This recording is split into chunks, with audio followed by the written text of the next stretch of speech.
민호야, 나야 아버지. 서울 강남 고급 펜트하우스 로비에서 한 노인이 간절하게 외쳤습니다.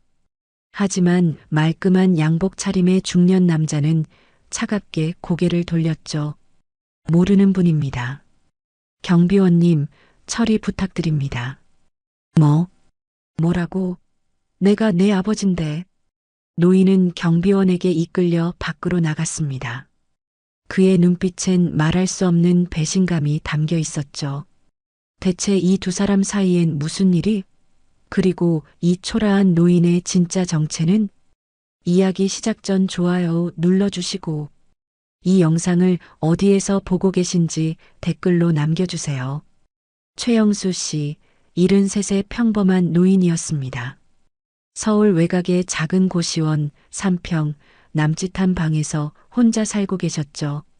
아침이 되면 근처 공원을 산책하고 저녁엔 편의점 도시락으로 끼니를 때우는 그런 일상이었습니다. 최영수 씨에게는 3명의 자녀가 있었습니다. 큰아들 민준 씨는 중견기업 임원이었고 작은아들 민호 씨는 부동산 사업을 하고 있었습니다. 두 아들 모두 경제적으로 여유로운 삶을 살고 있었죠. 막내딸 지혜 씨는 대형 병원에서 청소 일을 하며 10살 난 딸 서연이를 키우고 있었습니다. 하지만 자식들과의 관계는 그리 따뜻하지 않았습니다. 큰아들은 1년에 한두 번 전화를 할까 말까였고 작은아들은 명절에도 얼굴을 비추지 않았죠. 유일하게 막내딸만이 가끔 들러 안부를 물었습니다. 최영수 씨의 마음속엔 지울 수 없는 기억이 하나 있었습니다. 5년 전 어느 날이었죠. 막내딸 지혜 씨가 눈물범벅이 된 얼굴로 찾아왔었습니다. 아버지, 서연이가 백혈병이래요. 딸의 목소리는 떨리고 있었습니다. 치료비가 필요했죠. 하지만 최영수 씨는 당시 퇴직 후 여유가 없었습니다. 지혜 씨는 오빠들을 찾아갔습니다. 큰아들 집 앞에서 지혜 씨는 무릎을 꿇었습니다.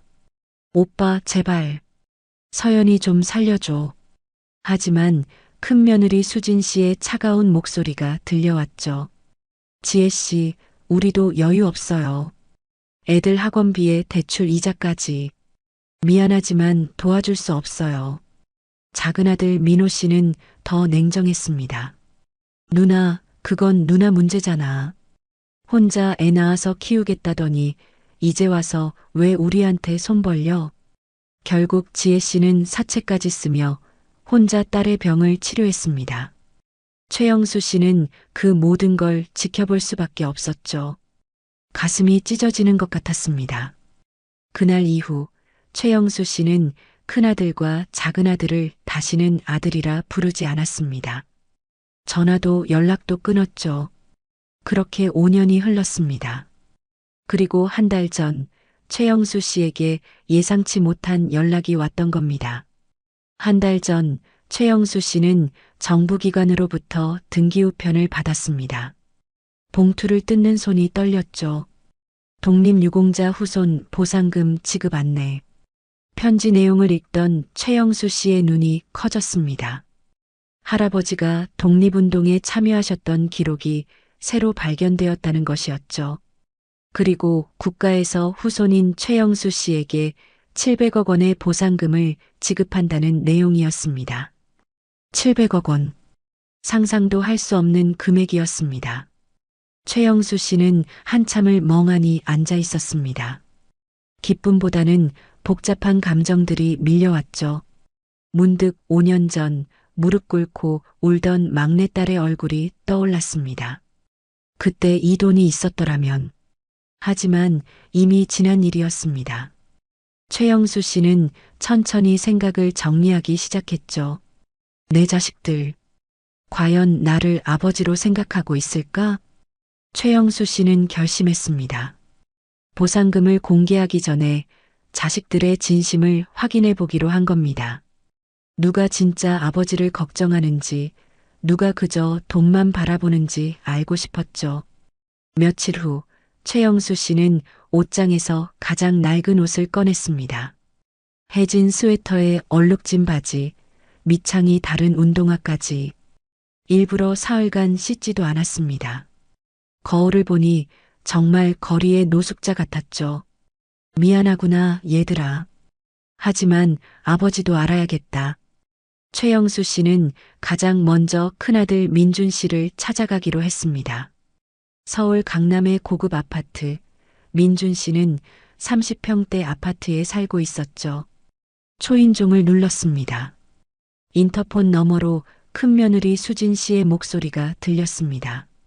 누구세요? 나야, 수진아. 아버지. 잠시 침묵이 흘렀습니다.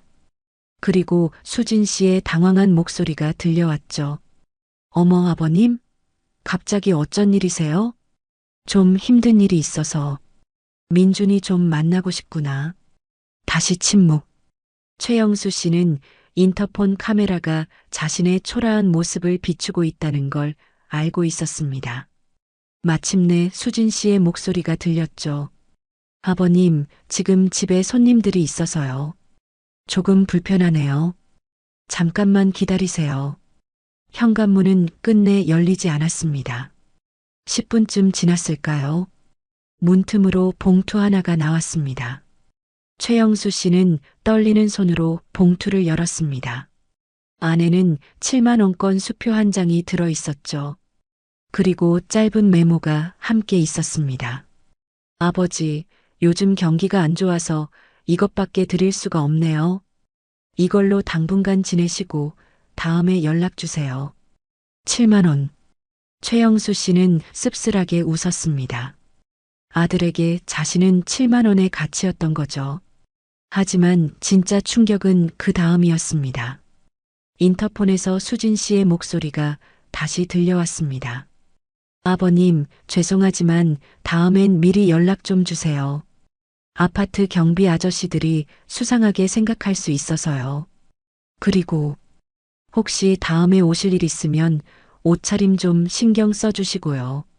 최영수 씨는 아무 말도 할 수 없었습니다.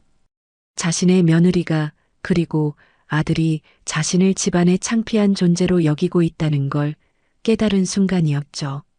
엘리베이터를 타고 내려오는데 같은 층 주민이 수진 씨에게 말하는 소리가 들렸습니다. 아까 누가 왔던 거예요? 수진 씨의 대답이 들려왔죠. 아, 그냥 도움 청하러 온 분이었어요. 요즘 그런 분들 많잖아요. 최영수 씨의 가슴이 무너져 내렸습니다. 아들은 자신을 아버지라고 소개조차 하지 않았던 겁니다. 이틀 뒤 최영수 씨는 작은 아들 민호 씨를 찾아갔습니다. 강남 한복판의 고급 오피스텔이었죠.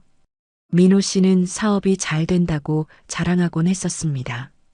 하지만 로비에서부터 문제가 생겼습니다. 경비원이 최영수 씨를 가로막았죠. 어르신, 누구 찾으세요? 405호 최민호.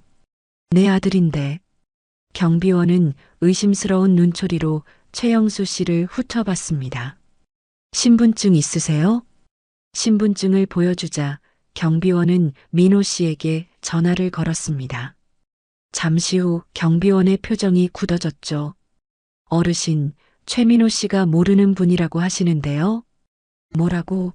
내가 그의 아버지라니까. 바로 그때였습니다. 엘리베이터에서 민호 씨가 내려왔습니다.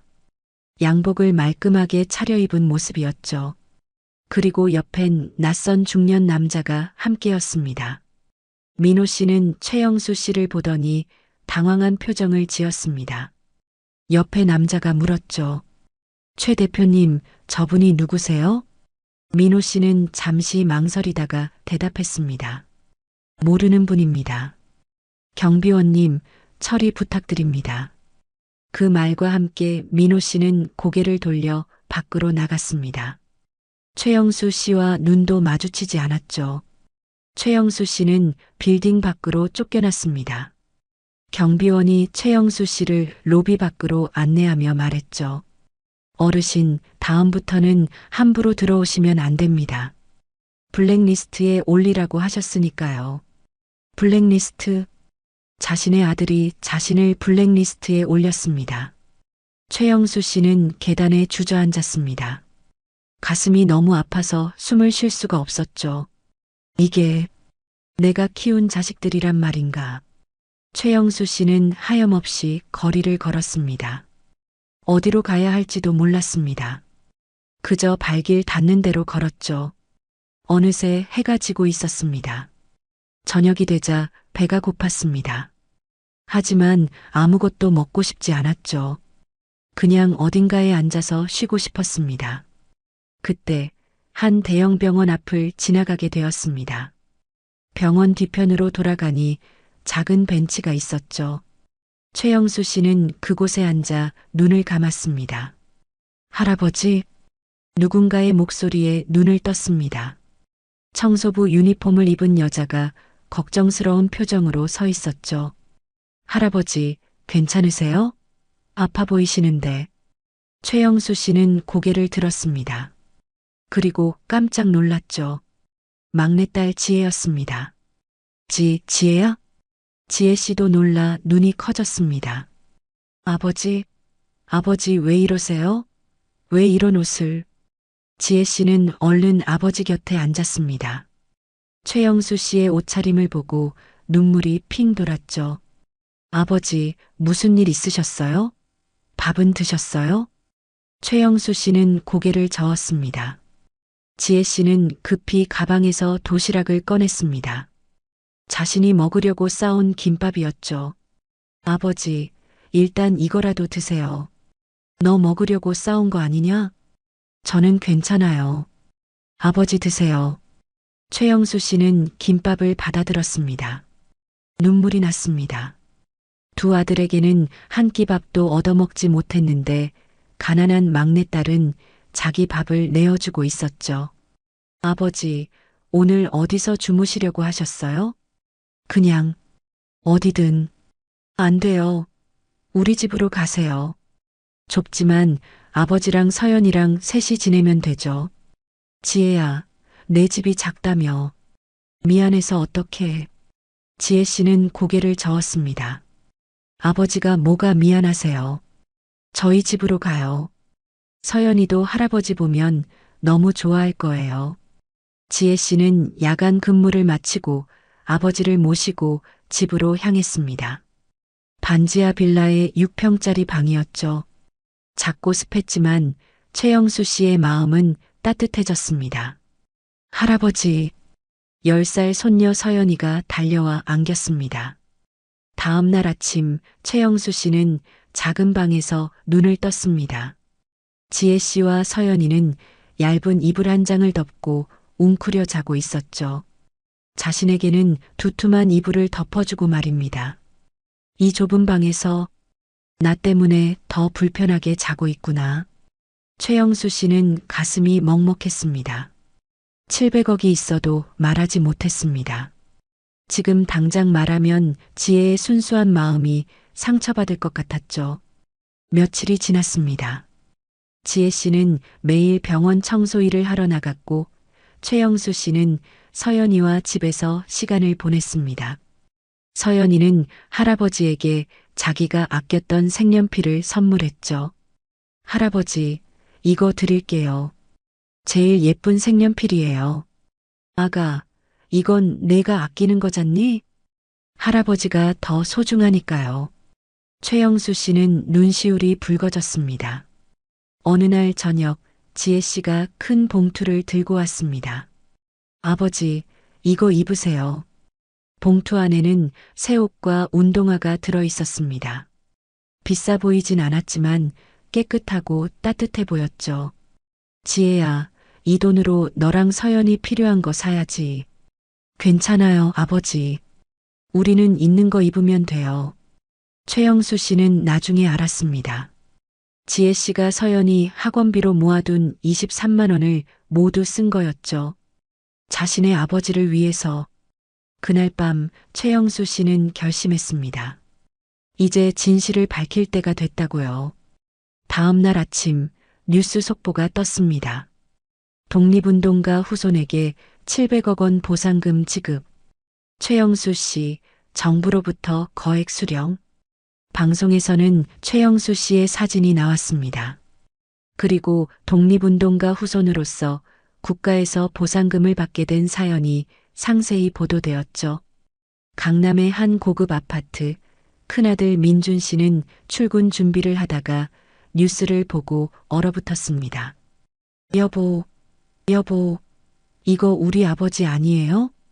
큰 며느리 수진 씨가 달려왔습니다. TV 화면을 보더니 입을 다물지 못했죠. 세상에. 700억? 같은 시각 오피스텔에서 작은아들 민호 씨도 핸드폰으로 기사를 보고 있었습니다. 손이 덜덜 떨렸죠. 이게 무슨... 아버지가 700억을? 옆에 있던 사업 파트너 재원 씨가 기사를 보더니 눈이 커졌습니다. 야, 최민호. 너 이거 진짜야? 내 아버지가? 저기. 잠깐만. 민호 씨는 급히 전화를 걸기 시작했습니다. 하지만 최영수 씨의 전화는 꺼져 있었죠. 두 아들은 동시에 같은 생각을 했습니다. 아버지를 찾아야 해. 그들은 서둘러 집을 나섰습니다. 아버지가 어디 계신지 알아내야 했죠.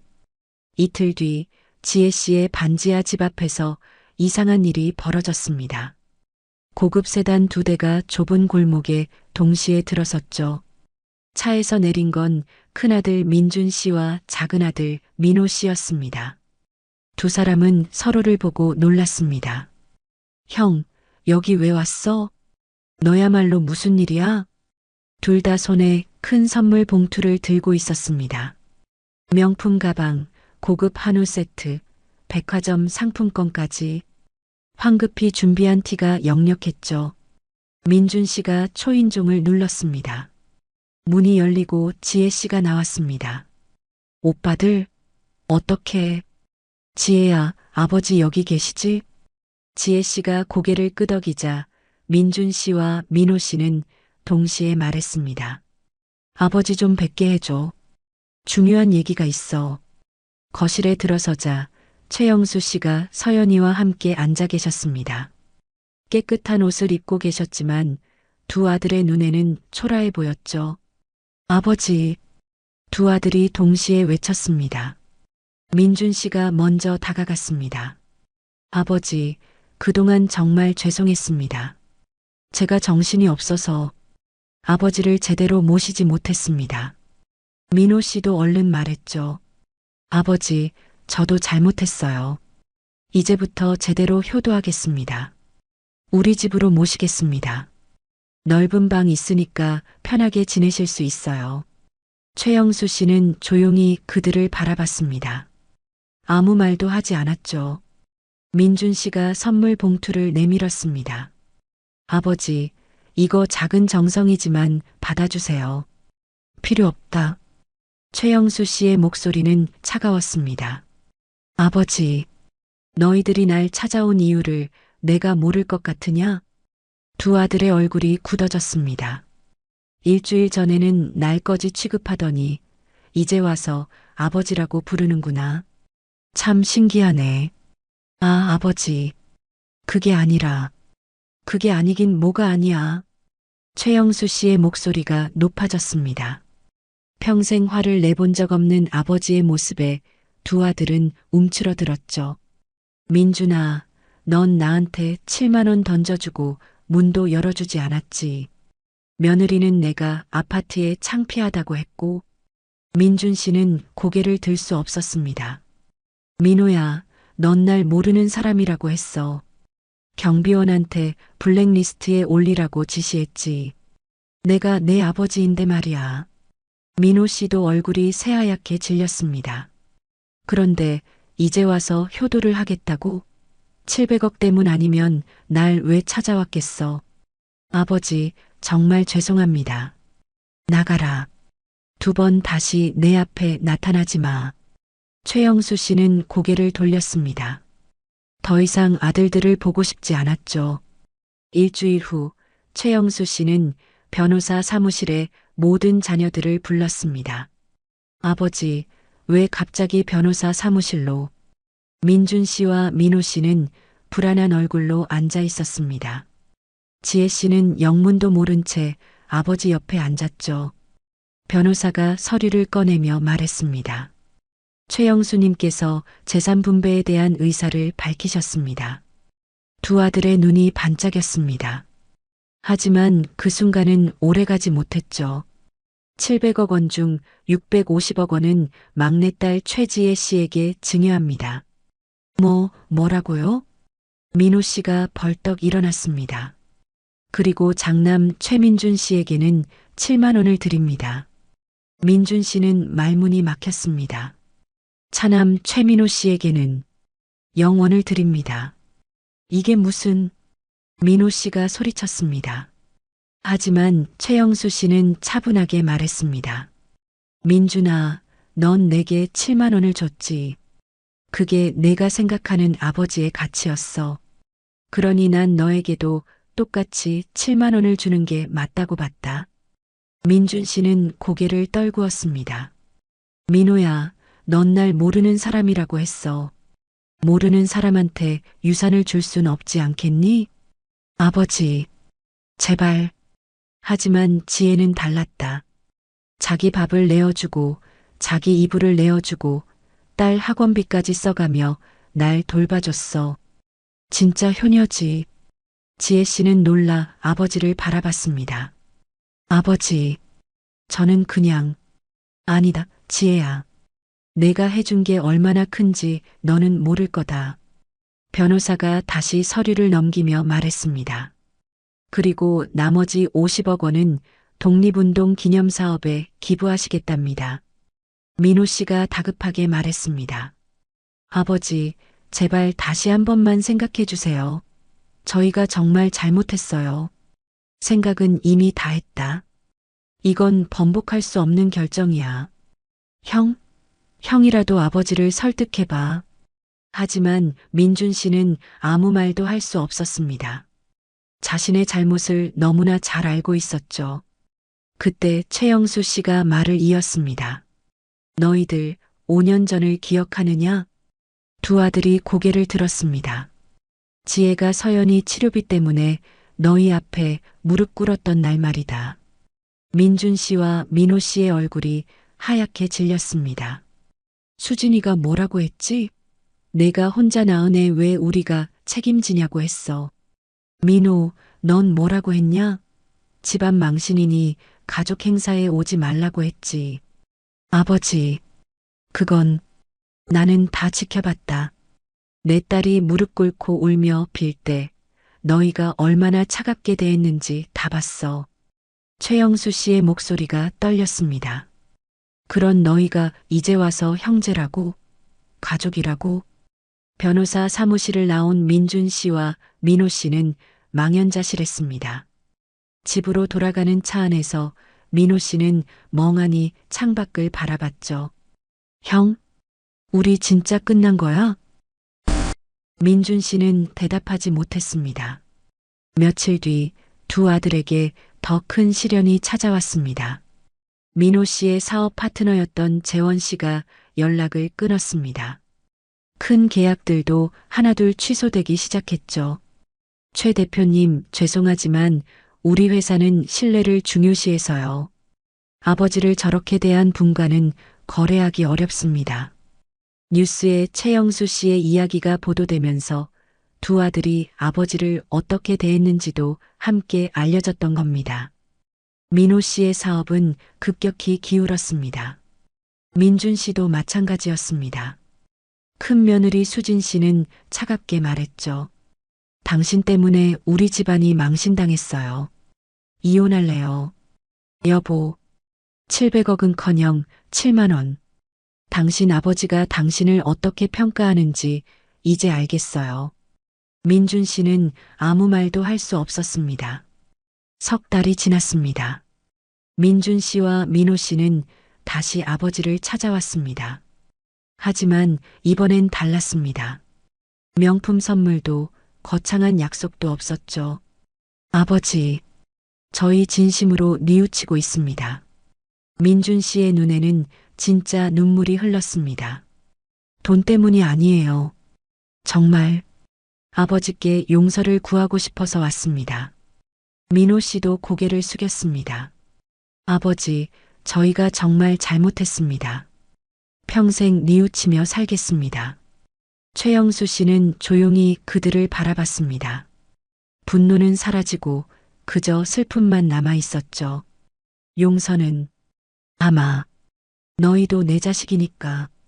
하지만 잊을 순 없다. 네. 감사합니다, 아버지. 그때 지혜 씨가 나섰습니다. 오빠들, 이거 받으세요. 지혜 씨는 2개의 봉투를 내밀었습니다. 안에는 각각 1억 원씩의 수표가 들어 있었죠. 지혜야, 이게 무슨... 그래도 오빠들이잖아요. 어려울 때 도와야죠. 민준 씨와 민호 씨는 고개를 저었습니다. 안 돼. 우리가 받을 자격이... 받으세요. 대신 약속해 주세요. 이제부턴 진짜 가족처럼 지내요. 2 아들은 눈물을 흘리며 고개를 숙였습니다. 고맙다, 지혜야. 정말 미안하다. 그 순간 서연이가 할아버지 손을 잡으며 말했습니다. 할아버지, 이제 우리 다 함께 행복하게 사는 거죠? 최영수 씨는 손녀의 머리를 쓰다듬었습니다. 그래, 서연아. 이제부터 진짜 가족이 되는 거야. 창밖으로 따뜻한 햇살이 들어왔습니다. 긴 겨울이 지나고 드디어 봄이 온 것 같았죠. 진짜 가족이란 피가 아니라 마음으로 이어지는 거라는 걸 그들은 뼈저리게 깨달았습니다. 여러분, 오늘 이야기는 어떠셨나요? 진짜 가족이란 혈연이 아니라 마음으로 이어지는 것이 아닐까요? 돈이 있을 때의 모습이 아니라 아무것도 없을 때의 모습이 그 사람의 진짜 모습입니다. 오늘도 평범한 사람들 속에 숨겨진 놀라운 인생 이야기를 전해드렸습니다. 이 영상이 도움이 되셨다면 좋아요와 구독 부탁드립니다. 알림 설정까지 해두시면 매일 새로운 이야기로 찾아뵙겠습니다. 그럼 다음 이야기에서 또 만나요. 감사합니다.